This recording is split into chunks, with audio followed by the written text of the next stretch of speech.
My name's Susan Musselwhite. I'm one of the founders of Lab Rats International. And why did you found Lab Rats? Alan came to me with the idea after we'd left the BNTVA, or what you would call the British Nuclear Test Veterans Association. And the idea was that we had a platform where, where we could bring the worldwide community together and have this platform where you could easily look up, if you're from America, you could find NAAV, and obviously British, us as veterans and descendants, and just to make life easy for the community, because it's so hard, and the platform's grown really massively now. We've got a following on Facebook of over 26,000, which is magnificent, seeing it's only been a few years really that Lab Rats has been going. And that we've evolved with our education program so that you can go onto our website now and take a test from all the country. You go, so you can look at the British tests, watch a video, and do a quiz to see if you've learnt the knowledge, so to speak, of what happened, because nuclear testing or atomic testing has been completely and utterly eradicated from history. I mean, we've all seen it on the TVs, these films, especially now with the likes of Oppenheimer, that this has happened, but nobody knows how we got to that point where we could get where you see these big mushroom clouds, these big explosions, the threat of nuclear war. So literally you could spend days now looking at our website, because there is so much information about nuclear atomic testing. And you guys have had a magnificent 3 years results, a hard slog, and you finally got the medal. We've worked really hard. We're all volunteers, we all have a connection to the nuclear tests. Myself, my father was at the tests, so it's very personal for us. And the least that these men deserve is recognition, because they're so forgotten and eradicated. But not just the veterans, the wives, the widows, the descendants. I mean, I'm a descendant, and the veterans get talked about, the descendants get talked about, but the wives and widows never do. So I feel, with the platform that we've got, you cannot forget this community, the men, the women, the children, the grandchildren, the great-grandchildren. So that we've got, groups where you can talk to one another. Last February, yes, we had a seminar which was sponsored by ICANN, and for the first time ever, we had wives and widows sit and talk about their experiences, the traumas that they've been through. And they are really, truly forgotten. And the suffering that these women have had through history, which nobody knows about, it's quite frightening and very humbling to listen to, because these women, have gone through miscarriages upon miscarriages. They've lost children, and it's heartbreaking, absolutely heartbreaking. You've got descendants that don't even know that we exist. So when they find us, that it's like the grief periods again for them, but they've got that comfort and knowledge of knowing that the people they're talking to understand them, that can, appreciate what they go through, what they've been through, what they continue to go through. So I'm very proud of how far we've come and what we've done. We've had to evolve lab rats because of just the sheer... With the success of the medal campaign, you know, the Daily Mirror and the Look Me in the Eye campaign was such... it's so impactful for the whole community. People actually, when they see the lab rat sign, or, you know, someone says that, you know, I'm a veteran of the nuclear tests or I'm a descendant, people actually know about the nuclear tests now because they've read it in papers. And, you know, the impact of that is phenomenal. And we've gone through something that I think for our country and for the world has changed the narrative of how people think of us, how people look at us. But we've still got so much more to do because we are still so misunderstood as a community. With the great successes that Lab Rats has been having, personally, you know, the directors of Lab Rats have had a lot of heartache with health issues. I mean, my health is really deteriorated now, to the point where we've had to sit as directors and we've had to change how we do things because I can't do what I should be doing, so to speak. Same with Alan. He's gone through an extremely traumatic event with having his cardiac arrest, and you know, it's draining.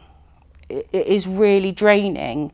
You know, as much as we love the community that we're in and the fight for our fathers, and you know, for our families and their children's children, you know, we can't stop, even though it is a lot harder for us.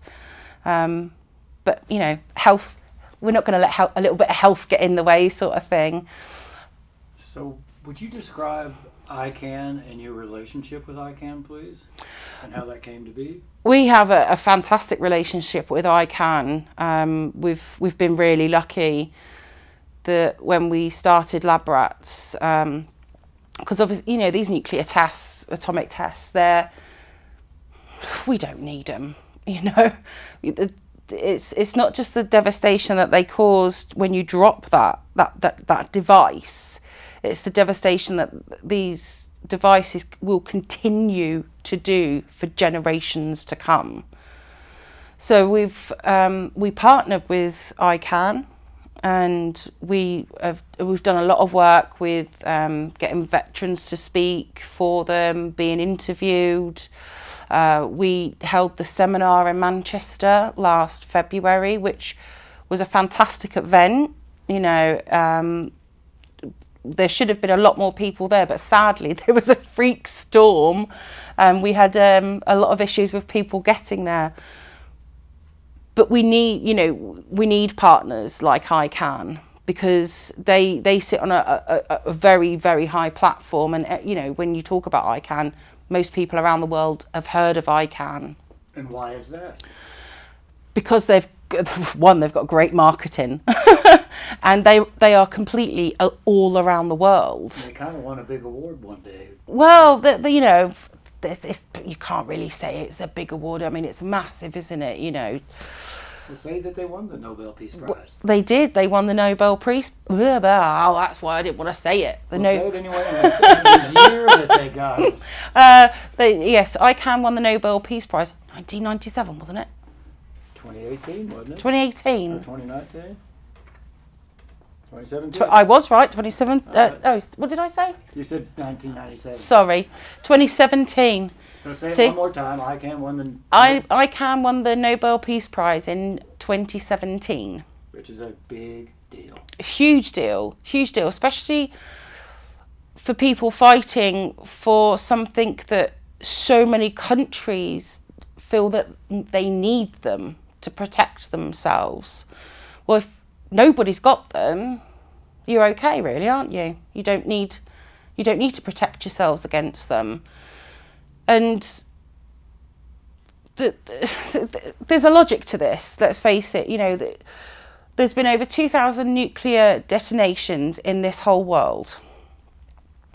Since these detonations have happened, look at the cancer rates across the world. I mean, in the United Kingdom now, 1 in 2 people will be subjected to cancer-related issues, cancer and cancer-related issues. That's absolutely phenomenal when you think that, you know, even not that long ago, the cancer rate was 1 in 5. So to jump to, you know, 1 in 2, so there's 3 of us in this room now. 1.5 of us are going to get cancer. And because we are in the nuclear community, that rate's even higher. So, I mean, myself, I've been through, in fact, I've lost count how many cancer scares I've had now. And I sound very blasé when I say it, because for the majority of normal people, you get that cancer scare. There's no words for it, is there? You know, when you hear that C word, your brain goes straight to, that's it, I'm dead. Where in our community, it's the norm. It's our normal. And I don't think, it's things like this that people don't appreciate, what we suffer on a daily basis. That life of constantly living, what if? And it's also a generational thing. I'd like you to talk about that a little bit. Yeah, generational. I'm first generation, so I'm first after my father. Our legacy is, where do you start? Autoimmune, massively autoimmune diseases are prolific throughout the first generation descendants. Skeletal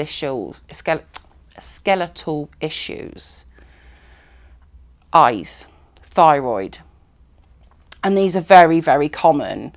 So a lot of us have common health issues, but we're always on the rare or the extreme side of it.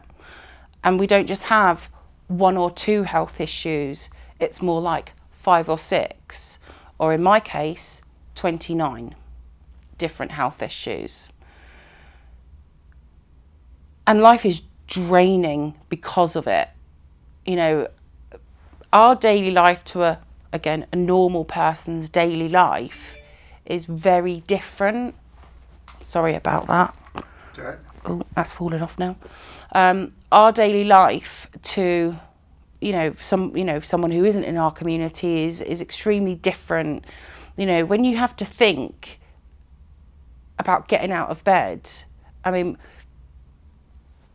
most people don't have to think, do they? They just get up, get out, go to the toilet, make themselves a coffee. Where for myself and for so many others, first generation, that's like a massive chore in itself. Just the thought of getting out of bed because you're in so much pain, or with some of the health issues that I've got, my brain isn't basically wired right. So some days my legs go, I'm not going to work. Or my brain goes, you're in too much pain. And that's all I can concentrate on. So there's this legacy that has been left behind and continues to be left behind. Bloody phone. Just go ahead and turn it off. I'm just going to turn it off. Hang on. Sorry! That's all right. Go on. There we go. Right, there we are. Sorry about that. Where were we? So, the first generation descendants have got a legacy that is degrading, life limiting, and nobody knows about that. Nobody outside really understands how degrading and life limiting that is for us. But then you've got now, we're going into like 4th generation. So we've got first, second, third, fourth generation. These children are suffering. Only recently, my middle sister's daughter passed away. How old? She was only 32. But she lived a lot longer than she should have. The doctors, when she was a baby, thought she was going to die late teens, early 20s. But she fought. She was a fighter. We're all stubborn. My family, we're very stubborn. But my sister now has had to bury her daughter.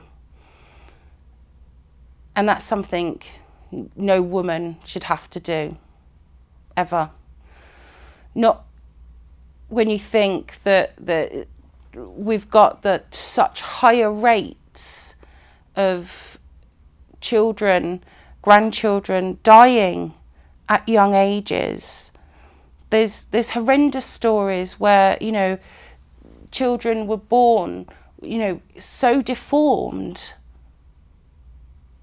that the doctors wouldn't let the mother see the child. That's that impact of trauma is with you forever. Myself, I fell pregnant, and I had a really bad ectopic pregnancy where I nearly died. Well, I did die on the table. Luckily, they brought me back, but then my health was really bad after, because I got infections and I was seriously ill again and nearly died. They had to go in and scrape my pelvis because the infection was literally stuck to my pelvis, and I was going septic. Now, if you've got that what if my dad hadn't have been at that test, would that child have survived? Would I have not had to have gone through such a traumatic event of being sliced open and, my organs being scraped, my pelvis being scraped, filled with drugs, and daily having to make sure I take medication to keep my heart rate in check, to keep, to make sure that my bowels work, because if I don't take these things, my body doesn't work.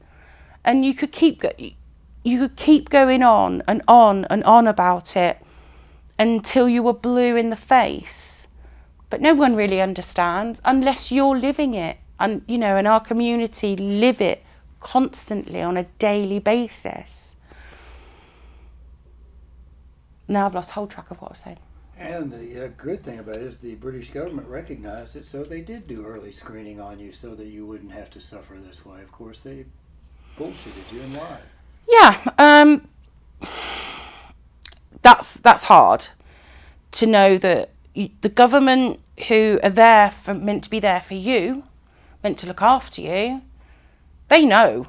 They're watching, our medical files are flagged, so they know when something's going on. They know when you've been diagnosed with cancer. I've had doctors joke, going, "Susan, where's your medical file?" And I go, "I don't know." I mean, it'd be hard to lose my medical file because it is literally about that thick. I mean, you drop it on your foot, I think you'd probably break your foot. And I'm in and out of hospital at least every 6 weeks.